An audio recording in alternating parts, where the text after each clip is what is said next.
Hi, I'm Bob Gimlin. One of the most disturbing stories out there is the narrative of the disappearance of young Dennis Martin. The words often used to describe this narrative are the missing or the disappearance. And though those words are accurate, they are not entirely specific. A more precise word is taken. Dennis Martin was taken by something, and the evidence doesn't really support that something being conventional. What makes this story more disturbing still is that the facts, in aggregate, have been meticulously collected and supported in the form of first-hand documentation, freedom of information requests, affidavits and testimonials, and interviews. In short, beyond any reasonable doubt, the story is true. Every detail. This comprehensive examination was done by investigator, researcher, and author David Paulides. I'll explain the Dennis Martin case, and then give some theories and implications behind the work of David Paulides and his documentation into the inexplicable circumstances among many who have disappeared. June 14th, 1969. Dennis was 6 years old. His father took Dennis, his 9-year-old brother, and the boy's grandfather to Great Smoky National Park, just for something to do. The events happened at Spence Field, just on the Tennessee side of the Tennessee-North Carolina border. Spence Field and its surroundings certainly make up an expansive and wild area, but it was not and still is not considered a dangerous or high-risk place, as it was accessible and commonly frequented by families and amateurs, just trying to get away from it all for a day. Dennis and his brother were playing at the edge of the field, near the tree line, but still visible and would be visible away into the tree line. Another family joined the Martins. They also had a young boy, and their last name was also Martin. 3 Mr. Martins watched Dennis and 2 other boys play that afternoon. Dennis's father saw Dennis crawl into a bush, as he knew his boys liked to hide and then jump out and scare each other. I'm sure they were having fun. Approximately 7 miles away, a family named the Key family, a young boy and his parents, asked a park ranger where they could see a bear. They were sent to a place 5 miles from Spence Field, called Rowan's Creek. Back at Spence Field, it wasn't long before Dennis's father had watched Dennis's companions move past the bush that Dennis was hiding in. Mr. Martin realized it had been some time since he had last seen Dennis, so without taking his eyes off the shrub, he went to find his son. But Dennis was nowhere to be found. Mr. Martin went dashing into the woods and down the trail, the path of least resistance, for his son to follow. He was ex-military and in excellent shape. Mr. Martin ran 2 miles down that hill. He only stopped once he felt he had gone farther than his 6-year-old son could have gone under any conceivable circumstance in twice the time allowed. He shouted as loud as his rapid breath would permit. He ran 2 miles back and told his father, Dennis's grandfather, to go tell the rangers down the hill, and Mr. Martin resumed his search. 5 miles away, the Key family had walked to Rowan's Creek. They were enjoying spending some time together. It was Father's Day weekend, after all. The Key family heard what Harold Key described as, quote, the loudest, most sickening scream they had ever heard. The youngest member of the family was determined to see a bear, so you can imagine how exciting this would have been for him. Minutes after the scream, the boy declared that he could see a, quote, big bear moving around in the bushes up the hill. Mr. Key said that he didn't think it was a bear because it was upright, though it was big, and Harold Key described it as, quote, rough and shaggy, and, quote, in fur. Its shape had led him to believe it was a person strangely negotiating the ridgeline. It hunkered down, and it was the Key's family impression that it was hiding from them. They decided it was time to go. It began to rain. And though the search for Dennis Martin began about an hour before the Key family left the park, they were unaware of the tragedy until they saw the newspaper some days later. Mr. Key sat down with a pamphlet from the park, looked at the map, and decided that the timeline and distance made perfect sense. Their sighting took place some 2 hours after Dennis went missing, and 5 miles away in a straight shot. Knowing that a child has now been missing for quite some time, and that he may have vital information on the case, he called the park authority and said he could meet them at the ranger station and take them to the exact place where he and his family saw the rough, shaggy man moving through the brush while trying to stay out of sight. The park authority official said, "No, we'll come to you." And that is one of the many strange actions taken by the search operation. The Park Service had their hands full. Why would they dispatch officials to the witness who lived hours away instead of taking the witness's offer to go to the sighting location? Anyone in law enforcement, or anyone trying to solve a mystery of any kind, should want to be with the witness at the location so that they could literally point to and examine the exact spot where the sighting took place. Follow the exact route of the shaggy man. It almost makes it seem like the Park Service didn't want Mr. Key to see anything more of what he already had saw too much of. As happens with little regard, the hours after Dennis went missing turned into days, and Mr. Martin had not left the park and wouldn't leave for 12 days after the disappearance. Mr. Martin even dug up the tree and bush where he last saw his boy. He was just so certain that Dennis never made it to the tree line. But apparently he did. 2 days after Dennis disappeared, as over 1,400 people were combing the area, FBI agents arrived to monitor the case, which can be expected from a missing persons case, though is not typical of search and rescue. The FBI presence is a testament to the general consensus that Dennis did not simply get lost or succumb to some predator. 5 days after the FBI presence, the Green Berets landed and set up a base. They used a private channel and wanted no assistance from the Park Service or local law enforcement. It remains unclear what authority called them in, and even more unclear as to why. Most of their operations were conducted at night. Multiple Freedom of Information requests have been filed to determine who summoned them, why they were summoned, and what their orders were. The requests were not denied, they were ignored. Mr. Key was entirely dissatisfied with the response to his sighting. A boy had been missing for days now, and the rangers that went out to meet him couldn't seem to grasp the fact that Key could point to the exact location where he saw something make a gut-wrenching scream less than 2 hours after poor Dennis disappeared. So Mr. Key went to the press. The story published in the News Sentinel was that a, quote, rough and shaggy man was seen on Rowan's Creek hours after the disappearance of Dennis. The story said that Mr. Key thought it may have been a moonshiner, but made clear the man described was big, shaggy, and in fur of some sort. The article also mentions that the Park Service did not believe there could be a correlation between the disappearance and the rough, shaggy man in fur screaming in the woods. Mr. Martin heard of the Key family sighting from the newspaper, not the Park Service or Search and Rescue, and he was irate. He asked the Park Service if they knew about this. They said they did. He asked why he wasn't made aware.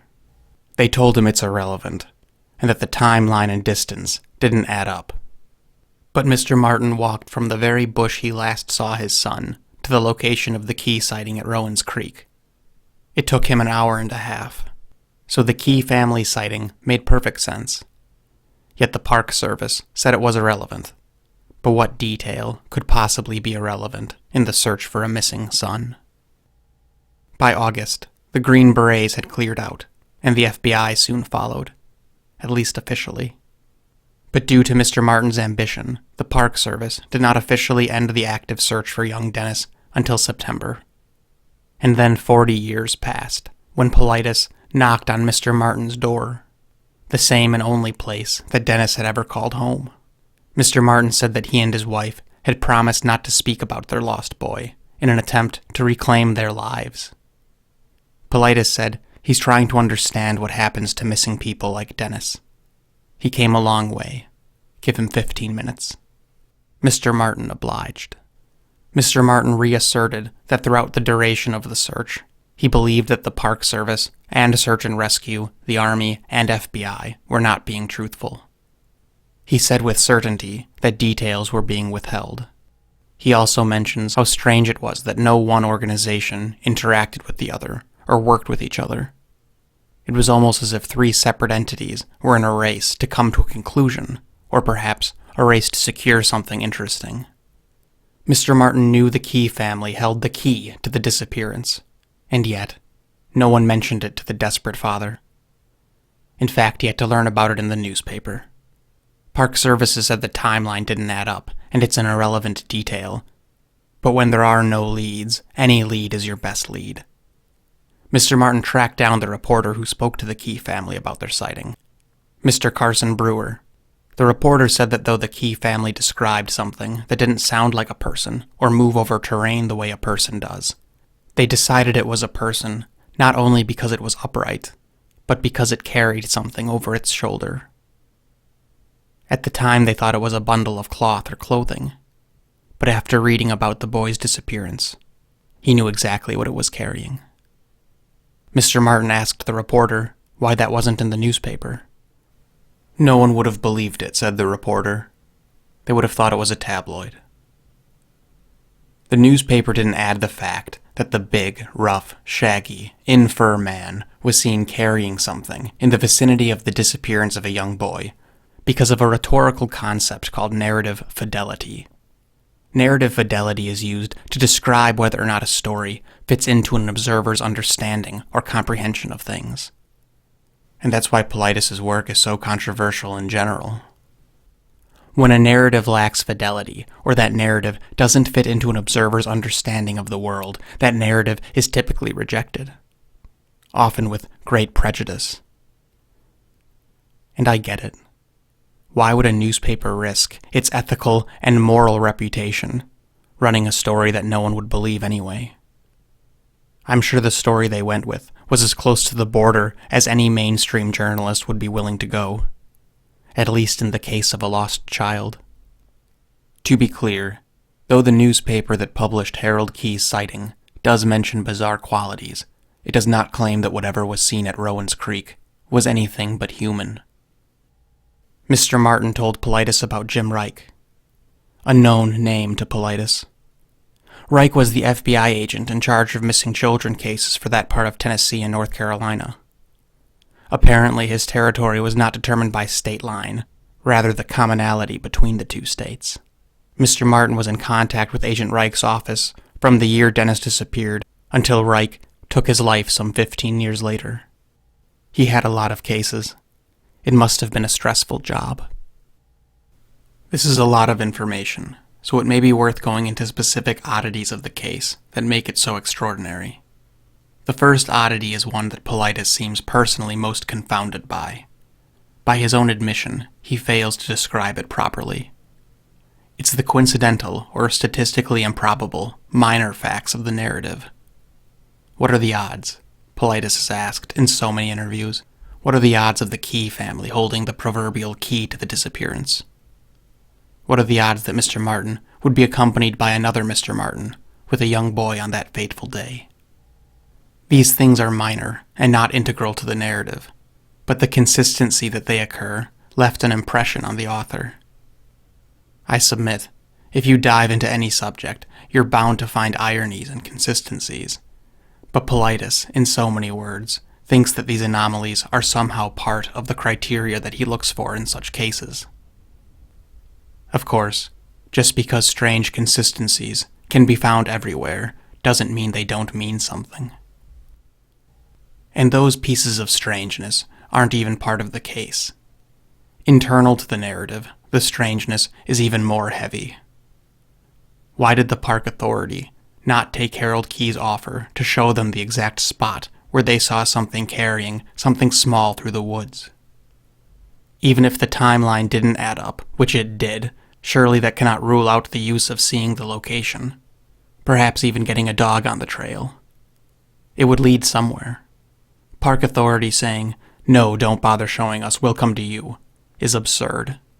When you have no leads, you're in no position to turn any away. I'd be upset if I was Mr. Key and my information to help find a missing child was disregarded. And if I was Mr. Martin, I'd be furious. Perhaps they knew the chance of retrieving poor Dennis alive was negligible, and the Key family's piece of the puzzle would only compel Mr. Martin to ask more questions, which no one up top is generally fond of. 2 hours and 5 miles away from the last confirmed sighting of a 6-year-old boy, 3 people saw something covered in fur, screaming and carrying a boy-sized bundle over its shoulder, but no one talked about it, and no one investigated it, and no one would publish it because no one would have believed it. Another oddity is the observation that Martin told Politis, how strange it was that no one organization interacted with each other or worked in any type of cooperation. Such an operation should surely work in tandem and cooperation. That's one of the marvelous aspects of humans. Individuals in a group become greater than the sum of each individual combined. It was almost as if 3 separate entities were in a race to come to a conclusion, and each group was determined to win that race and do it alone. As if each was more concerned with finding the resolution for themselves rather than finding the resolution. Which makes you wonder why. Did they retrieve anything? Would they have told us if they did? As for the fate of Jim Reich, it's neither here nor there. Regardless of what happened to Dennis and others of that criteria, he had a truly vile job. And it can take much less than that to bring a person past the brink of hope. So what are the theories? Contrived, conventional, or otherwise? Wandering off. I'm sure the local level, at least, would have found this outcome as double-edged. They would like to say he wandered off because it is reasonable and garners no further fear or question. But they wouldn't like this theory because if they could not find a 6-year-old boy within 2 hours of his last sighting, that's quite a stain on their resume. Over 1,000 searchers combed the area, with dogs, non-stop for 15 days. Even if he wandered off and got lost, they would have found him, even if exposure found him first. This is the same reason that animal predation was not considered after some time. There simply would have been a bloody scene sooner or later, and there wasn't. Another potential explanation, that I'm surprised but pleased they didn't attempt or pursue, is that Mr. Martin could have been responsible for the disappearance of his son. When this kind of thing goes down, usually the victim wouldn't have actually have made it to the location, and saying he got lost in the woods would be to throw the law off the real case. But careful cross-examination of both Mr. Martin, Dennis's grandfather, Dennis's 9-year-old brother, and the other Martin family concluded that Dennis was in the field on that day, and the last contact anyone had with him was in fact Mr. Martin watching him play from a distance. Getting lost, animal attack, and family involvement can be reasonably ruled out. Those are the conventional explanations. The following are not. One theory is that, in Appalachia, there are populations of people so entirely removed from civilization that they do not associate with any outside their group, and they live in the wilderness entirely. This has been used to justify the Key family sighting, in that perhaps the rough, shaggy man was a person dressed in animal hide, which is how the Keys interpreted it, and whatever they saw had a lifestyle that kept it clear of any maintained trails, and the, quote, sickening scream may have been a result of someone so removed from society that he may not have had command of speech, resulting in inhuman utterances and exclamations. Perhaps the Park Service was aware of this renegade population or individual, and that's why the Green Berets were called in. The primary utilization of special forces is to wage, quote, unconventional warfare, and this would certainly qualify. There is a story out there that is difficult to substantiate, but allegedly a park ranger was attacked by a wild-acting person in the Great Smoky National Park. Allegedly it occurred shortly before park officials were given the same armament and arresting powers as police. It's unclear exactly the level of uncivilized these populations allegedly are. I don't know if they mean off the grid or off the spectrum. Do they use fire? Do they speak English? Do they speak at all? I can buy into off the grid. I can certainly see backwoods people posing a threat in the Smokies, but borderline feral people entirely subsisting off the land using Neolithic technology? That seems like a stretch to me. But discretion would be top priority in such a situation, I'd imagine, because child-stealing feral people would likely prove to be a blow from which any given national park may never recover from, which would call for special forces to eliminate the problem discreetly. I don't want to dwell on the next hypothesis, but the world is a cruel place. It has been suggested that an organized group of human predators may use the desolation of state and federal parks as a hunting ground. The national parks would provide seclusion required, as well as a supply of vulnerable targets in an area where search and rescue arrive long after the perpetrator and victim are gone. It's sad, but wherever prey is vulnerable, predators will follow. And history has taught us not to underestimate the limits of human depravity. And this yet may be another instance where the Green Berets would be called in. If ever there was a crime worthy of omitting a trial, that may be it. But another theory is that a non-human, unverified species, comparable to man, referred to in popular culture as Bigfoot, abducted Dennis Martin. The implication being that the FBI is aware of a certain type of missing person case that matches a specific criteria within given regions, and this motivates all involved to end the case as quickly, quietly, and quite frankly, as misleadingly as possible. If this is indeed why the Green Berets were called in, to apprehend and track down a non-human abductor, I wonder if Dennis would have ever made it back home, even if he was recovered alive. And this is one of the many challenges of this report. The Key family thought they saw a person, though they described it as moving inhumanly, not sounding like a human, rough, shaggy, and big. To them, the fact that it was upright and carrying something meant it was human. But some would say that a person is not the only thing in the woods that would exhibit such behavior. The non-human abductor hypothesis, in my opinion, speaks highest of Mr. Martin's observation that no two organizations would work in cooperation. I have no doubt that each one of these organizations were functioning under different orders from different bosses, each with a different motive. And it really makes you wonder who sent the special forces and why, because it clearly wasn't the FBI or the Park Service, or else they surely would have colluded. None of these explanations really answer the question of how Dennis actually disappeared from his father's sight, though I'd argue one perpetrator on this list would be more capable than the others.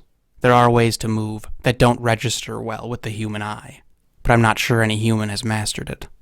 Two of these are limited to the same biological configuration, and one is not. And as to the advantages that biological configuration has, I can only speculate, but I'm confident it's overwhelming and something that we wouldn't really expect. Mr. Martin claims that he never looked away. But maybe he did. A small mistake with a tremendous impact. Something all parents have done at one point or another. Looking away for a moment is such a forgivable yet unforgiving mistake. Of course, Fallacious himself doesn't seem to think any of these potential perpetrators are to blame for these criteria-contingent disappearances. In fact, many of his missing cases take place in urban areas now. But what does Fallacious conclude? Of all the research I've done on Fallacious, and of all the books of his I've read, the best advice he gives the reader on the nature of these abductions is that their cause or culprit is, quote, beyond the comfort zone. But of course, Fallacious' entrance to this field was Bigfoot. He began his authorial career with it. So what brought him from there to here is a reasonable question and anyone's guess. David Fallacious is controversial. People either love him, hate him, or haven't heard of him. Tensions run high, and nobody is neutral. And I understand the criticism he gets. I really do. Many of the factors of the people that disappear are as follows. Often the victim has special needs, or is unusually intelligent. Often these disappearances cluster around places with evil names, such as Devil's Head or Hell's Peak. Often berry bushes are present. The missing will often defy the actions of what missing people are known to do in such situations. And these disappearances are often followed by bad weather, sometimes unprecedented bad weather, like raining for 12 days straight. And this is where the criticism comes into effect. I'm not saying it is, but could this just be fallacious reasoning? Perhaps these places are given evil names because it's so easy to go missing. Are his clusters merely places conducive to getting lost and not getting found? Often berry bushes are nearby. Perhaps this is simply indicative of a healthy ecosystem containing both predators and prey. The missing often have mental abnormalities. Maybe that's why they went missing. The missing defy search logic. Maybe that's why they weren't found. The disappearances are often followed by terrible weather. That wouldn't help the search, or the missing's chance of survival. When it rains, it pours. Whether these criteria are part of some greater happening, or simply expected in any missing person's case where the victim wasn't found, I can't really say. Fallacious himself isn't even certain whether or not these criteria are a means to an end or an end to a means, for the missing's mean ends. But regardless of the clusters and the coincidences and the criteria, he does cement one point beyond refute. Fallacious effectively demonstrates that multiple organizations actively conceal or mislead facts about such people in such places. To me, at least, he proves it, and it makes you wonder why. And it's tricky because I do not mean to suggest for a moment that anyone in the Park Service or anyone else involved is incompetent or doing anything wrong. I think 99% of all involved are just as confused as everyone else. Regardless of what is happening here, Fallacious makes a very good point that something is. There is something being concealed, and sometimes that something seems to be pursued. The why and the what seem inseparable. I don't know what happened to Dennis Martin, but something terrible did. And honestly, the best outcome for young Dennis is that he wasn't conscious for too long. It's simply too much to take in. It's entirely too much. But regardless of your opinion, this is a topic to be respected because something terrible happened to a young boy and a family that was torn apart. What do you think happened to Dennis? Really, nothing is off the table here. This is one I would love to hear your opinion on. Anyway, make sure to like the video, subscribe if you haven't already, and as always, thanks an awful lot for listening, and be safe out there.